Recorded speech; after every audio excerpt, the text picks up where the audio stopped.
Hello everyone, this video is going to cover our 3.3 notes proving triangles are congruent by side, side, side, and side, angle, side. So before we start talking about proving triangles congruent, I did want to talk to you about triangles for a minute. There are 6 pieces of information that triangles can give us, okay? We have our 3 angles. So we've got angle 1, angle 2, angle 3, and then we have these 3 different sides, right? We've got side 1, side 2, and side 3.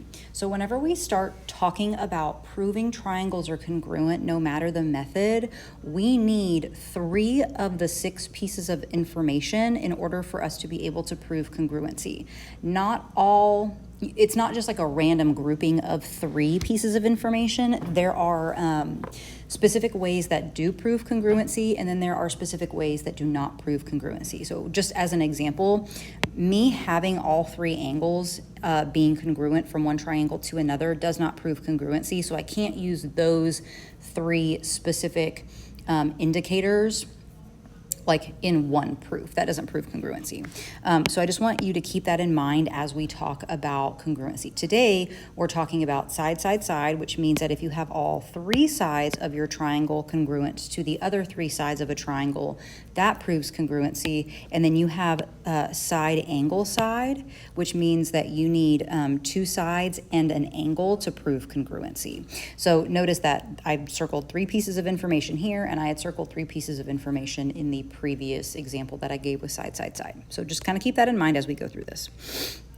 So the 2 methods that we're going to talk about today are side, side, side and side, angle, side. The first side, side, side says if 3 sides of one triangle are congruent to 3 sides of a second triangle, then we can say that those 2 triangles are congruent. So what this might look like would be 2 triangles where they both have all 3 sides marked congruent. So you can see that the 3 sides of the first triangle are congruent to the 3 sides of the second triangle. If you see that, then you can say that those 2 triangles are congruent by the method of side, side, side. The other way that we can prove today that triangles are congruent is through side, angle, side. And that is if 2 sides and the included angle of one triangle are congruent to 2 sides and the included angle of a second triangle, then the 2 triangles are congruent. Now we have to be very careful with side, angle, side, because where your angle is located is important. Because if your angle is not located in between the 2 sides and it's like off somewhere else, then we can't prove congruency that way. So what your triangles would have to look like would be something like this, where I like to teach my kids this. If you highlight your 2 congruent sides, the intersection of your 2 congruent sides must be where that angle is, okay? I am going to come over here and show you a way that is not going to be congruent. Whoopsies. And this does include 2 sides and an angle, but you're going to see that the angle is located not in between the 2 sides. It would be over here. Okay, this is side, side, angle, and this does not prove congruency. Okay, this way over here, this is the good way. This is side, angle, side, where the angle is in the middle. This over here is side, side, angle, where the angle is not in the middle of the sides. So hopefully you can see the difference in that. Again, if I come over here and I highlight this, where those 2 sides come together is where that angle should be. And if you look in this picture, the angle is off to the side, which is bad. There's an important piece of information here. It says if you know the lengths of 2 sides and the measure of an angle that is not included between them, you can create 2 different triangles. Therefore, side, side, angle, which is what I showed you here, okay, is not a valid way to prove that triangles are congruent. There's a special case for right triangles, but we'll get to that literally at the very end of proofs. Okay, we are going to look at our 2 triangles below and determine if the given information is enough to prove congruency. Today, we're only looking for side, side, side, and side, angle, side. So here I have 2 triangles. Notice that they share side DB, and when we talked about the introduction to proofs the previous day, we had talked about something called the reflexive property, which states that if you have 2 triangles that share a side, we can say that that side is congruent, okay? So triangle ADB and triangle CBD share side DB, so we can say that that is a congruent side. So if you look, we have one side marked congruent, a second side marked congruent, and then that third side marked congruent. So because we have all three sides being marked congruent, we can say, yes, these triangles are congruent.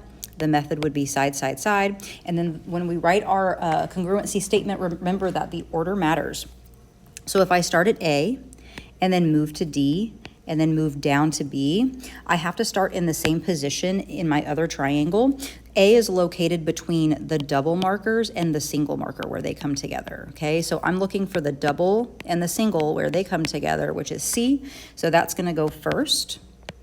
And then in my original triangle, I went from A down the double side to D. So I have to go down the double side to B and then down to D. When you look at example 2, they gave you parallel lines, and as I've told you guys many times before, anytime you have parallel lines, you're going to be looking for angle pairs. So because we have parallel lines, we can say that angle 1 is congruent to angle 4. We have two sides marked congruent. So right now we have a side and an angle. Here's my side, here's my angle. So that's not enough information. I need I need another side. So when you look at this picture, you don't have another side marked congruent. However, we do have that reflexive property again, where those two triangles share side DA. And then if I were to highlight my two congruent sides, the angle should be at their intersection, which it does appear that those angles are in the intersection. So we can say that these two triangles are congruent by side, angle side. Triangle ABD is going to be congruent to triangle DCA.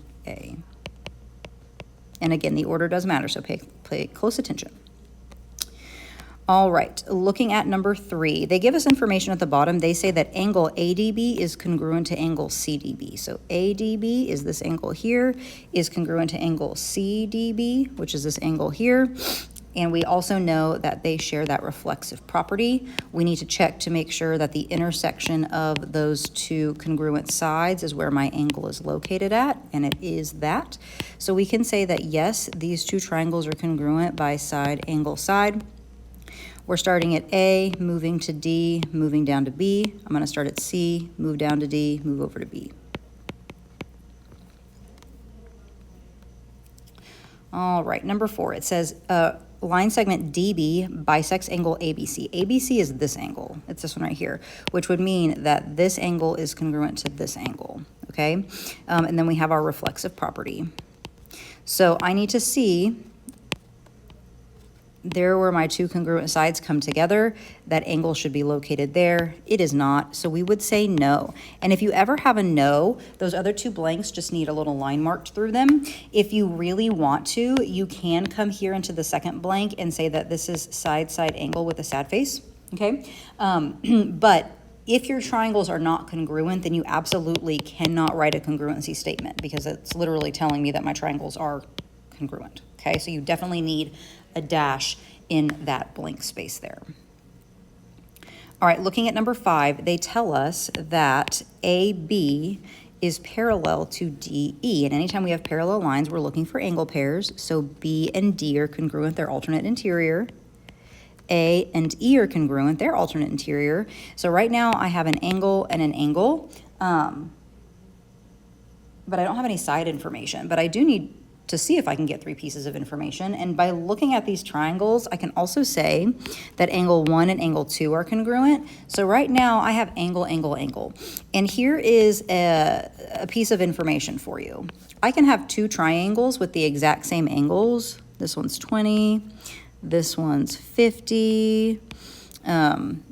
These aren't drawn very well. This is 110. So they can have the same 3 angle measures, but notice that the side lengths are not the same. So angle, angle, angle is not a way to prove that triangles are congruent. So we would have to say no. You don't have to put anything in this blank, but I'm going to put angle, angle, angle with a sad face. And then because they're not congruent, I need to put a dash in that congruency statement.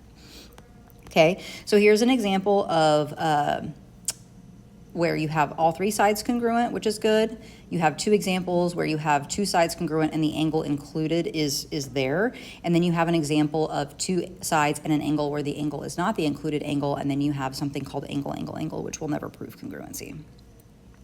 Okay, so in order to write a two-column proof, because that's what we're about to do, there are a few things that you need to remember. You must have three pieces of triangle information to prove congruency. So there's 4 examples here for you. We've only learned about side, side, side, and side angle side today. However, when we learn about the other methods of solving, those other things would have to be true. You need to start the proof with any of your given statements. When you run out of givens, you will write down any no givens needed, such as vertical angles or reflexive property, to make sure that you have 3 pieces of triangle information, okay? Your last line should be what you're trying to prove. So here we have a proof, okay? And there's nothing here in the statements and reasons. We have to write this ourselves. So based on what this says here, it says we need to start with our givens, okay? So when you look here, your givens are located here on this step. So I need to number my statement with my given. Now, your givens don't have to be on the same line, and oftentimes they won't be on the same line. As you get more accustomed to proofs, you will be allowed to write the same type of given on the same line, but just for learning purposes today, I am not going to be doing that. So the first reason that I know that AB is congruent to CD is because it was given to me. All right, now in my picture up here, I am going to mark AB being congruent to CD. When I do that, that has been told, or I am being told right now, that I have a pair of sides that are congruent, okay?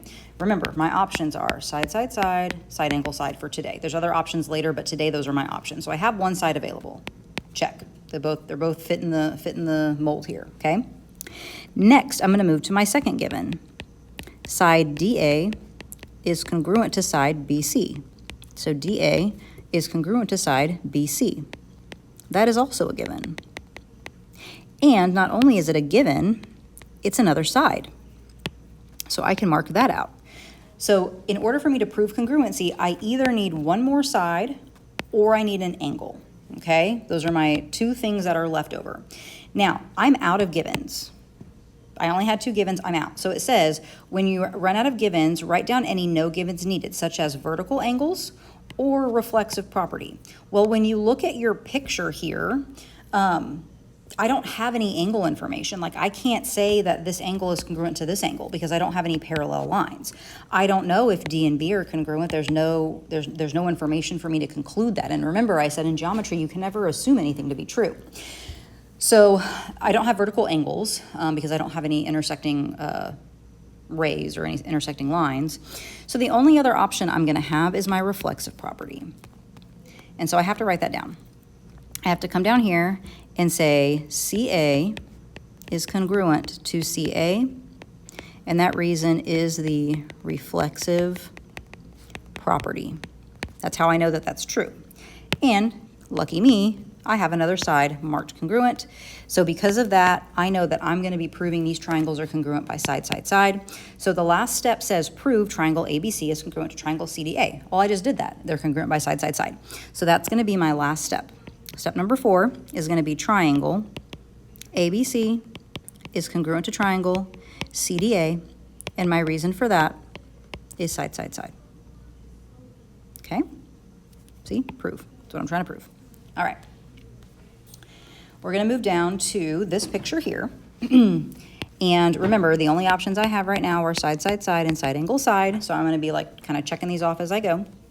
I always want to start with my givens. So this first given is B is the midpoint of AC. And I know that that's true because it was given to me. Now, I can't mark that statement as either a side or an angle because there's not a congruency statement there. It says B is the midpoint of AC. So if you don't have a congruency statement, you probably need to go a little bit further with that given piece of information, okay? If B is the midpoint of AC, is there anything I can conclude that will help me get to congruent sides or congruent angles? And the answer should be yes. You know that when you have a midpoint, it ends up splitting your segment into 2 congruent segments. So I can say, ooh, if B is the midpoint of AC, then I know that AB is going to be congruent to BC. And now look, I have a side. Yay, go me. Okay? Now, I have to write down the reason that I can say that AB is congruent to BC. Well, this is going to be the thing that's on your reasons for proof page, that blueprint page that I talked to you about in the last set of notes. We can say that that's true because that's the definition of midpoint. Remember, anytime you have a midpoint, that's always going to be your reason in the second line is definition of midpoint. So I have a side, and that takes care of that given piece of information. So now what I'm going to do is move on to my next given, which is BD is perpendicular to AC. That was given to me, so I'm going to write that down as given. Now we have a problem. That, again, is not a congruency statement, so I don't know if I have angles congruent or sides congruent. That doesn't help me. So now I need to go back to my blueprint and say, okay, if I have perpendicular lines, what conclusion can I come up with? Well, if you have perpendicular lines, oops, I wanted a highlighter. There we go.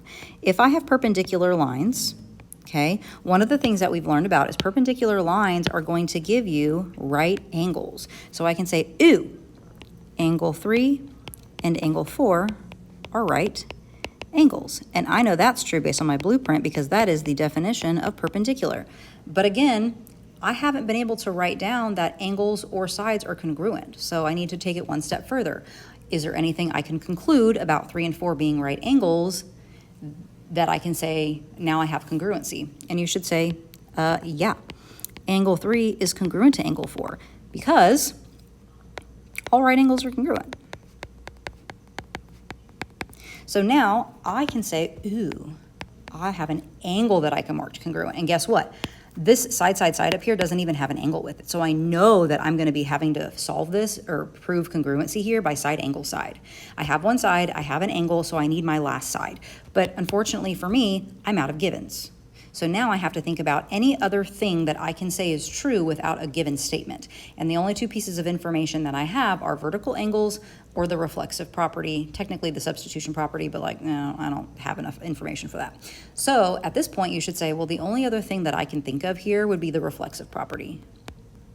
And I definitely have that.